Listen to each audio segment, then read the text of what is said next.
नमस्कार, मैं हूं आपके साथ अंकिता पाल। बुलेटिन की शुरुआत करते हैं। राज्यपाल हरिबाऊ बागरे ने केंद्र और राज्य सरकार की लाभकारी योजनाओं का लोगों को जल्द और साथ ही समुचित लाभ दिए जाने के निर्देश दिए हैं। उन्होंने कहा कि जरूरतमंद की पहचान कर पूर्ण पारदर्शिता से योजनाओं का लाभ आमजन को मिले। उन्होंने कई योजनाओं की समीक्षा करते हुए कहा कि जयपुर में केंद्र सरकार और राज्य सरकार की योजनाओं के प्रभावी क्रियान्वयन के साथ में रास्ता खोलने का अभियान, डेयरी और साथ ही शिक्षा क्षेत्र में महती काम हुए हैं और ये अनुकरणीय भी है। साथ ही उन्होंने ये भी कहा कि खेती में रसायनों के उपयोग से कैंसर जैसे होने वाले प्रति काश्तकारों को जागरूक करते हुए प्राकृतिक खेती पर ध्यान देने की जरूरत भी जताई है। उन्होंने नई शिक्षा नीति के प्रभावी क्रियान्वयन पर जोर देते हुए कहा कि बच्चों की बौद्धिक क्षमता और बढ़ाई जाए। प्राथमिक और उच्च प्राथमिक शिक्षा सीखने की नींव है, इसमें सिखाने की व्यवहारिक पद्धति जो है उस पर विशेष ध्यान दिया जाए।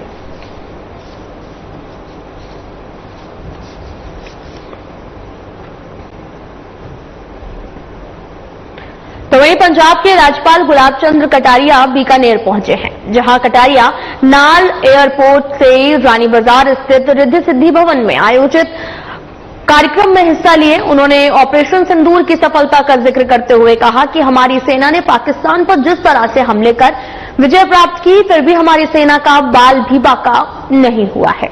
ये तारीफ काबिल भी है और हमारे रक्षा मंत्री प्रधानमंत्री ने सेना और पुलिस को भी खुली छूट दे दी है, जिससे ये संभव हो सका है।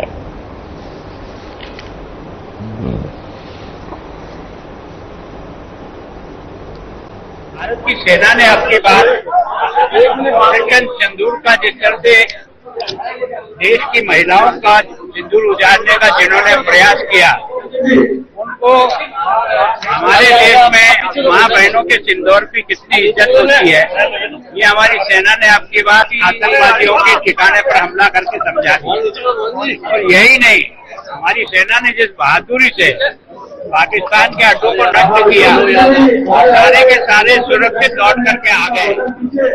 और उसके साथ ही बहादुर सेना ने, विशेष करके वो बॉर्डर पे रहता हूँ, 6 जिले मेरे बॉर्डर के हैं, मैं सोचता हूँ इतने हमले और इतने मिसाइल आने के बाद भी कहीं कोई नुकसान नहीं कर पाई, सबको हवा में उड़ा के फेंक दिया। तो ये देश के प्रधानमंत्री, देश के रक्षा मंत्री की तैयारी और सेना को पूरी आजादी कि अगर वो सामने से गोली चलाए तो तुम गोला मार देना, मैं तुम्हें इजाजत देता हूँ। तो जब पुलिस और सेना के हाथ खोले जाते हैं तो सेना पूरी ताकत से मुकाबला करेगी। राज्यपाल हरिबाऊ बागरे से शुक्रवार को राज्य की उप मुख्यमंत्री दिया कुमारी ने राजभवन पहुंचकर मुलाकात की है और इस दौरान दोनों ने कई विषयों पर चर्चा की। इस मुलाकात को डिप्टी सीएम ने शिष्टाचार भेंट भी बताया है। तस्वीरें भी आपको दिखा रहे हैं जो कि जयपुर से हैं, जहां पर राज्यपाल से डिप्टी सीएम ने शिष्टाचार भेंट की है और डिप्टी सीएम दिया कुमारी ने राजभवन पहुंचकर उनसे मुलाकात की है। कई विषयों पर यहां पर चर्चा भी की गई। मुलाकात को डिप्टी सीएम ने शिष्टाचार भेंट भी बताया है।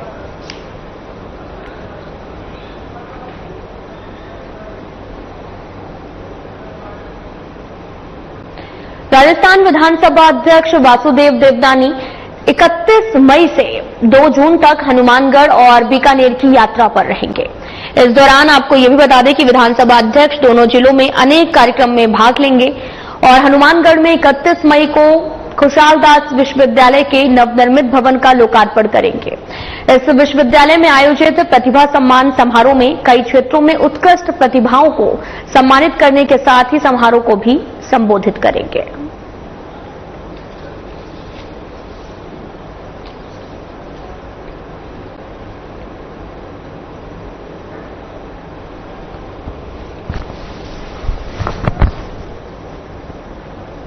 भारतीय जनता पार्टी की तरफ से पुण्यश्लोक अहिल्याबाई होलकर की 300वीं जयंती पर शनिवार को जयपुर के एंटरटेनमेंट पैराडाइज स्थित सेंट्रल लॉन में भव्य आयोजन किया जाएगा। राजधानी में होने वाले इस भव्य आयोजन में भारतीय जनता पार्टी के राष्ट्रीय अध्यक्ष जेपी नड्डा की गरिमामय उपस्थिति भी रहेगी। साथ ही आपको ये भी बताते चलें कि वरिष्ठ नेता राजेंद्र राठौर सहित प्रदेश पदाधिकारियों ने शुक्रवार को कार्यक्रम स्थल का जायजा लिया। व्यवस्था टोली को आवश्यक दिशा निर्देश भी दिए हैं।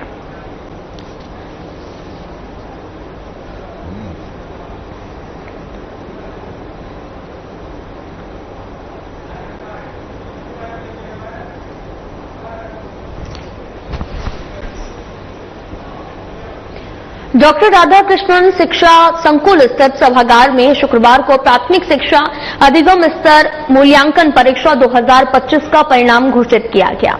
शिक्षा मंत्री मदन दिलावर ने भीलवाड़ा के जहाजपुर पंचायत समिति कार्यालय से वर्चुअली जुड़कर परीक्षा परिणाम घोषित किया है। उन्होंने इस अवसर पर विद्यार्थियों को सफलता की शुभकामनाएं दी हैं और इस साल परीक्षा का कुल परिणाम 97.47% रहा है।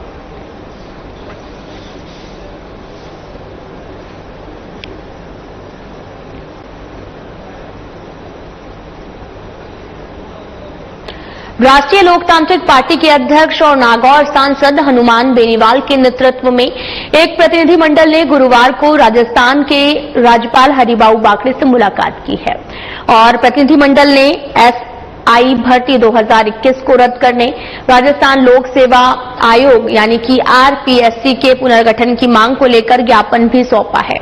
सांसद बेनीवाल ने राज्यपाल को भर्ती में हुए भ्रष्टाचार के साक्ष्य प्रस्तुत करते हुए कहा कि सरकार कोई ठोस कदम नहीं उठा रही है जो युवाओं के साथ अन्याय है। उन्होंने आयोग के सदस्यों और चेयरमैन पर भी पेपर लीक जैसे गंभीर आरोप लगाए हैं। राज्यपाल ने आश्वासन दिया कि मांगों पर उचित विचार होगा। प्रतिनिधिमंडल में शंकरलाल नारोलिया, छुट्टन यादव, ताराचंद्र रेगर और साथ ही लादूराम गोदारा सहित कई लोग शामिल रहे। सांसद शाम को शहीद स्मारक पर चल रहे धरने में पहुंचे, युवाओं को न्याय दिलाने के लिए संघर्ष जारी रखने की बात कही है। उन्होंने कहा कि आवश्यकता पड़ी तो प्रधानमंत्री और गृह मंत्री से भी मिलेंगे।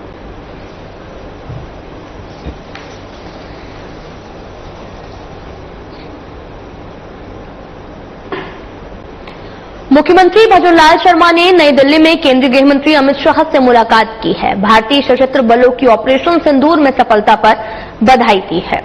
उन्होंने राजस्थान में सहकारिता क्षेत्र की प्रगति, कंप्यूटराइजेशन, गोपाल क्रेडिट कार्ड योजना सहित 54 पहलों की जानकारी दी। अंतर्राष्ट्रीय सहकारिता वर्ष पर प्रस्तावित सम्मेलन में आमंत्रित किया है।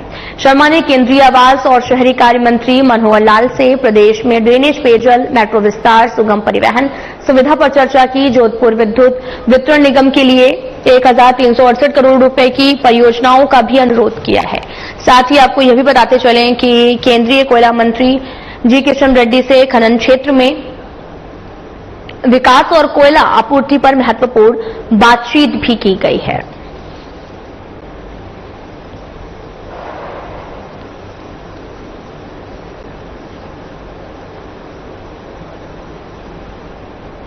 उप मुख्यमंत्री एवं पर्यटन मंत्री दिया कुमारी की अध्यक्षता में शेखावटी की हवेलियों के संरक्षण और जीर्णोद्धार के लिए शासन सचिवालय में बैठक आयोजित की गई और बैठक में स्वायत्त शासन सचिव राजेश कुमार यादव, पर्यटन विभाग के अतिरिक्त निदेशक आनंद त्रिपाठी, पुरातत्व विभाग निदेशक पंकज धरेन्द्र सहित अन्य अधिकारी भी उपस्थित रहे। झुंझुनू, चूरू और शिखर के जिला कलेक्टर वीडियो कॉन्फ्रेंसिंग के माध्यम से जुड़े। उप मुख्यमंत्री दिया कुमारी ने निर्देश दिए कि हवेलियों के संरक्षण के लिए बायलॉज में आवश्यक बदलाव किए जाएं। उन्होंने झुंझुनू में 267, शिखर में 268 और चूरू में 113 हवेलियों पर संपूर्ण दस्तावेज तैयार करने का भी आदेश दिया है। साथ ही हवेलियों के वास्तविक और स्वामित्व और वर्तमान स्थिति के फोटो संकलित किए जाएं। तीनों जिलों के कलेक्टर को भी इन हवेलियों पर अतिक्रमण रोकने के लिए सतर्क रहने के लिए कहा गया है।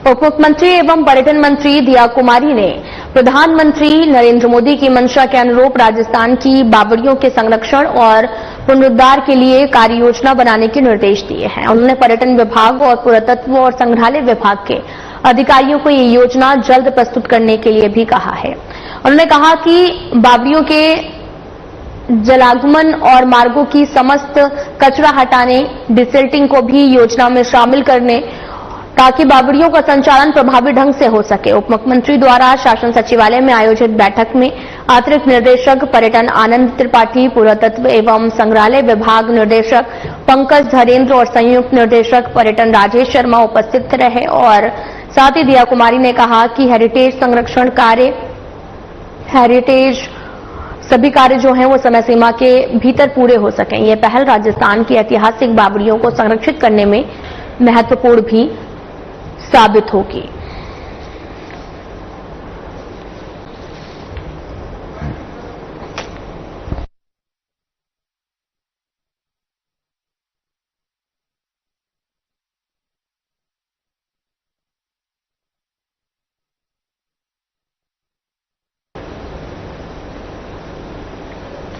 तो वहीं भारत सरकार के कृषि मंत्रालय द्वारा किसानों की समृद्धि और नवाचार बढ़ाने के लिए कृषि संकल्प अभियान का शुभारंभ ग्राम पंचायत रलावता अजमेर में किया गया है और केंद्रीय कृषि राज्य मंत्री भागीरथ चौधरी और कृषि मंत्री किरोड़ीलाल मीणा ने कार्यक्रम को संबोधित करते हुए बीज रथ को हरी झंडी दिखाई है।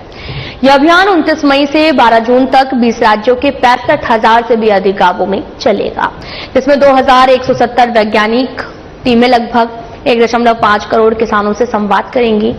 अभियान का उद्देश्य आधुनिक कृषि तकनीक, मृदा स्वास्थ्य, प्राकृतिक खेती, सरकारी योजनाओं की जानकारी देना है। मंत्री भागीरथ चौधरी ने कहा कि खेती अब उद्योग बन रही है, वैज्ञानिक तकनीकों से किसानों की आय भी बढ़ेगी। और आपको यह भी बताते चलें कि कार्यक्रम के अंत में बीज रथ गांवों को रवाना किया गया। कृषि विश्वविद्यालय और अन्य अधिकारियों ने किसानों को उन्नत कृषि उपायों की जानकारी भी दी।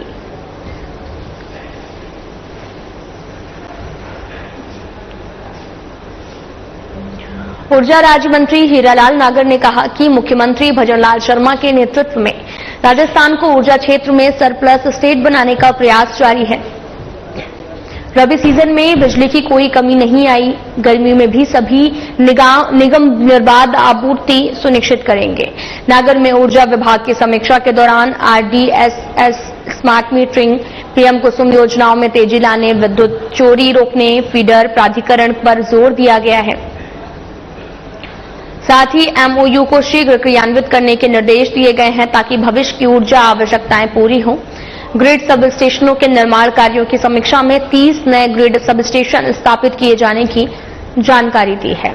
ऊर्जा विकास निगम, प्रसारण निगम के अधिकारी उत्पादन और प्रसारण में चल रहे कामों की जानकारी भी साझा की गई है।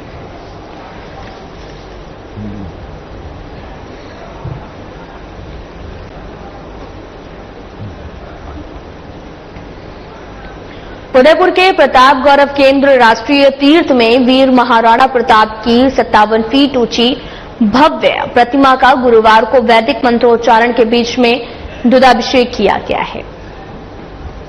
और इस मौके पर राजस्थान विधानसभा अध्यक्ष डॉक्टर वासुदेव देवनानी, राज्यसभा सांसद मदन राठौर, उदयपुर सांसद डॉक्टर मन्नालाल रावत सहित कई गणमान्य मौजूद रहे हैं।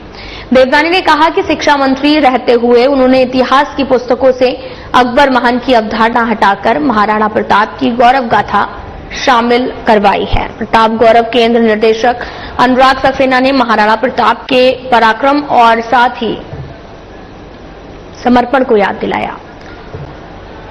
वीर शिरोमणि महाराणा प्रताप स्मारक समिति अध्यक्ष प्रोफेसर भगवती प्रसाद शर्मा ने कहा कि उनकी 57 साल की जीवन गाथा हर भारतवासी को साहस और स्वाभिमान की प्रेरणा देती है। दुधाभिषेक और जयकारों से परिसर शौर्य और राष्ट्र प्रेम से गूंज उठा।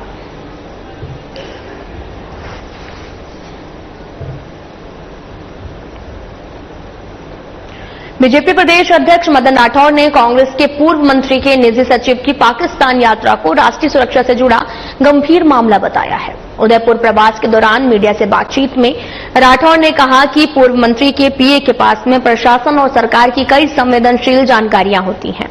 ऐसे में उसकी पाक यात्रा चिंताजनक है, देश की सुरक्षा के लिए खतरा है। उन्होंने इस मामले की गहन जांच का भरोसा देते हुए कहा कि इसमें संलिप्त सभी आरोपियों के खिलाफ सख्त कार्रवाई की जाएगी। मदन राठौर ने कांग्रेस पर कटाक्ष करते हुए कहा, उम्मीद है कि कांग्रेस नेताओं में राष्ट्रभक्ति होगी क्योंकि देश हित से समझौता करना दुर्भाग्यपूर्ण है।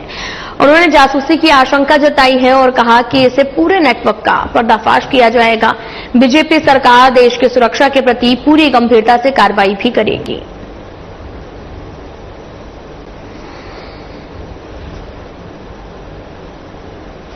भारतीय जनता पार्टी के पूर्व प्रदेश अध्यक्ष स्वर्गीय भंवरलाल शर्मा की पुण्यतिथि पर बीजेपी प्रदेश मुख्यालय में श्रद्धांजलि सभा का आयोजन भी किया गया है।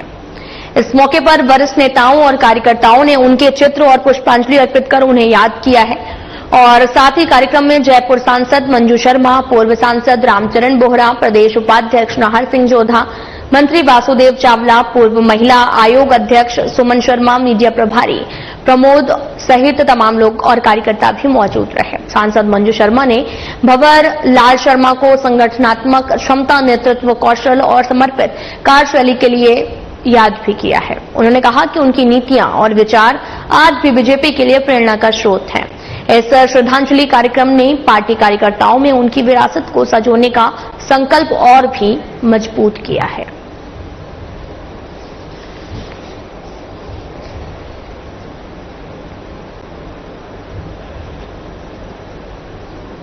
तो वहीं नीट परीक्षा में डमी अभ्यर्थियों के शामिल होने के मामले में सीबीआई की टीम जोधपुर पहुंची है और आयुर्वेद विश्वविद्यालय के 6 विद्यार्थियों से पूछताछ भी की गई।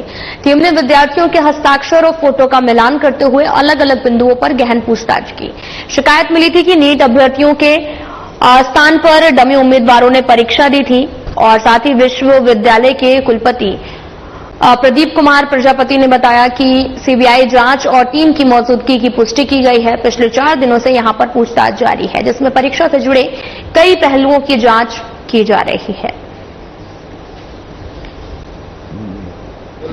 नीट 2024 में जो पूरा कांड हुआ था पूरे देश में, काफी सुप्रीम कोर्ट तक भी गई थी बात, और उसके बाद ये हुआ था कि जो लोग इन्वॉल्व है उनका कैंसिल करते हुए बाकी सब लोगों का जो है किया गया था। क्योंकि ये बहुत अपना ऑल इंडिया लेवल पे एग्जाम होता है, बहुत खर्चा होता है, बहुत सारे लोग इन्वॉल्व होते हैं, बहुत सारे बच्चों का कैरियर इशू होता है और इसमें इस तरह की एक्टिविटीज कोचिंग के माध्यम से लगभग होती है। कोचिंग वाले कैसे इन्वॉल्व होते हैं ये तो काफी कोशिश की गवर्नमेंट ने रोकने के लिए, लेकिन फिर भी अभी उसमें पूरे वो सफल नहीं हो पा रहे हैं। तो ये उस समय का केस था, जितने भी लोग जो भी केसेस में उनको मिलते जा रहे हैं क्लूज, और ये कोई गैंग पकड़ी गई है। उस गैंग की इंफॉर्मेशन के आधार पे ये हुआ है कि हमारे यहाँ से भी बच्चे कुछ गए थे, दूसरी जगह जाके एग्जाम देके आए। तो जो कि बायोमेट्रिक है इस समय, इसलिए पकड़ में आ जाते हैं बच्चे, कोई दिक्कत नहीं है। तो बायोमेट्रिक तो कुछ मैच की है ऐसा लग रहा है हमको, अदरवाइज तो यहाँ तक सीबीआई नहीं आती। अब दिल्ली से आई हुई है शायद, ऐसा हमें पता चला है कि वहाँ से कुछ इंक्वायरी आई है, तो उसमें चल रही है इंक्वायरी। और बच्चों को लिए है कि मैसेज मेरा यही है इसमें कि इस तरह से एक्टिविटीज में नहीं इन्वॉल्व होना चाहिए। माँ बाप से भी मेरा रिक्वेस्ट है कि वो पैसे दे के बच्चों को इस तरह की एक्टिविटी में न इन्वॉल्व करें। क्योंकि कुछ ऐसे भी हमें इन्फॉर्मेशन मिली है कि माँ जिनके पास पैसे होते हैं वो लोग किसी भी तरीके से कोशिश करते हैं। हनुमानगढ़ जिले के लोहर में पंचायत समिति की साधारण सभा की बैठक प्रधान सोहन ढिल की अध्यक्षता में आयोजित की गई। बैठक में कई विभागों के अधिकारी कर्मचारी उपस्थित रहे और साथ ही विकास अधिकारी पवन कुमार ने गत बैठक की कार्रवाई का अनुमोदन कर कार्रवाई की शुरुआत की। बैठक में जनप्रतिनिधियों ने जलदाय और बिजली विभाग की लापरवाही पर नाराजगी जताई है।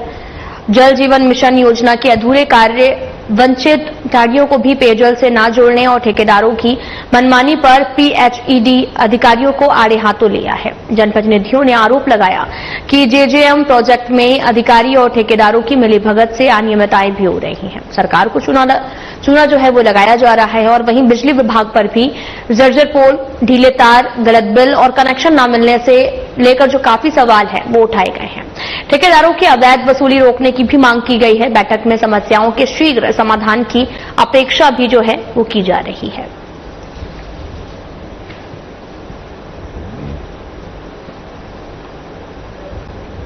संभाग के सबसे बड़े अस्पताल पीबीएम का आज अतिरिक्त निदेशक नरेश गोयल ने दौरा करके जायजा लिया है। गोयल ने बताया कि पीडब्ल्यूडी के सहयोग से हमने हर चिकित्सालय में एक चौकी स्थापित की है, जिसमें 24 घंटे कारपेंटर, इलेक्ट्रीशियन, चिकित्सक उपलब्ध रहेंगे। इसके लिए हमने एक जगह देखी है जिसमें उनके रहने की व्यवस्था रहेगी। उसके लिए 50 लाख की राशि भी हमें प्राप्त हो गई है। हमने कबाड़ निस्तारण की व्यवस्था करवाई है। आने वाले समय में डॉक्टर के चैम्बर और रोगियों के बैठने की अच्छी व्यवस्था की जाएगी। पीबीएम अस्पताल में कोविड के लिए भी पूरी व्यवस्था की गई है।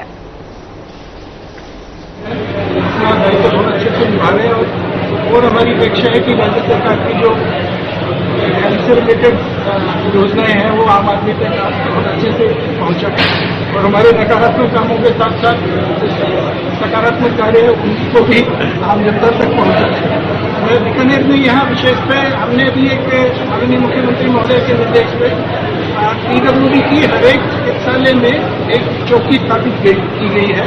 उसमें 24 घंटे कारपेंटर, मेसन, इलेक्ट्रीशियन रहेंगे और हॉस्पिटल्स में हमारी एक बहुत बड़ी समस्या है रेगुलर मेंटेनेंस की। PWD रेगुलर मेंटेनेंस करेगी। 50 लाख रुपए हमने प्रीमियम से PWD को मेंटेनेंस के लिए ट्रांसफर कर दिए हैं और एक हमने जगह देखी है जहाँ पे सारे कर्मचारी PWD के ऑफिसर, जो प्लम्बर, इलेक्ट्रीशियन, कारपेंटर है, 24 घंटे रहेंगे उस पर है और बहुत अच्छी व्यवस्थाएं हैं। PBM देश का सबसे बड़ा हॉस्पिटलों में से शामिल है। बहुत अच्छी व्यवस्थाएं अलग अलग उन्होंने काम। जोधपुर पश्चिम पुलिस ने एरिया डोमिनेशन अभियान के तहत में सक्रिय अपराधियों अवैध बजरी खनन माफियाओं के खिलाफ बड़ी कार्रवाई की है। 25 टीमों और 175 पुलिसकर्मियों ने 100 से भी अधिक स्थानों पर छापेमारी की कार्रवाई की। 6 प्रकरण दर्ज किए। NDPS एक्ट के तहत 1.5 किलोग्राम अवैध अफीम स्कॉर्पियो वाहन बरामद किया है। कार्रवाई में 4200 टन अवैध बजरी, 78 वाहन बरामद किए गए जिनमें डंपर, ट्रक, JCB सहित कई वाहन शामिल हैं। 8 स्थायी 2 गिरफ्तारी वारंटियों को भी गिरफ्तार किया गया है। यातायात पुलिस ने 3 दिनों में 30 डंपर जब्त किए हैं। 2025 में अब तक 35 मामले दर्ज हैं। 35 आरोपी को गिरफ्तार किया गया है और 24 घंटे निगरानी रखी जा रही है। अवैध खनन के लिए जो है वो प्रयोग किए जाने वाले कच्चे रास्तों को बंद किया गया है और लगातार कार्रवाई भी की जा रही है।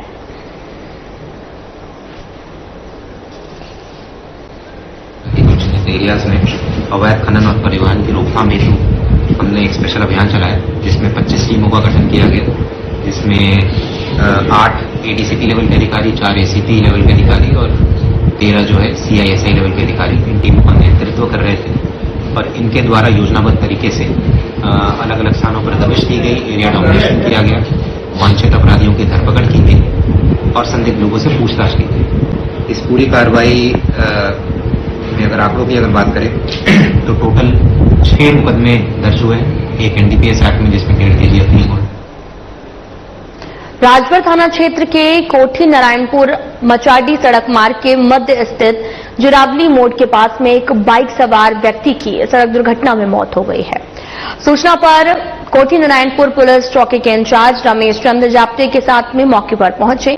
उन्होंने मृतक के शव को कब्जे में लेकर पोस्टमार्टम के लिए राजगढ़ CHC की मोर्चे में पहुंचाया है और जहां पर मृतक कर्नावर बसवा निवासी जगमोहन पुत्र रमेश यादव के शव का पोस्टमार्टम करवाकर शव परिजनों को सौंप दिया है।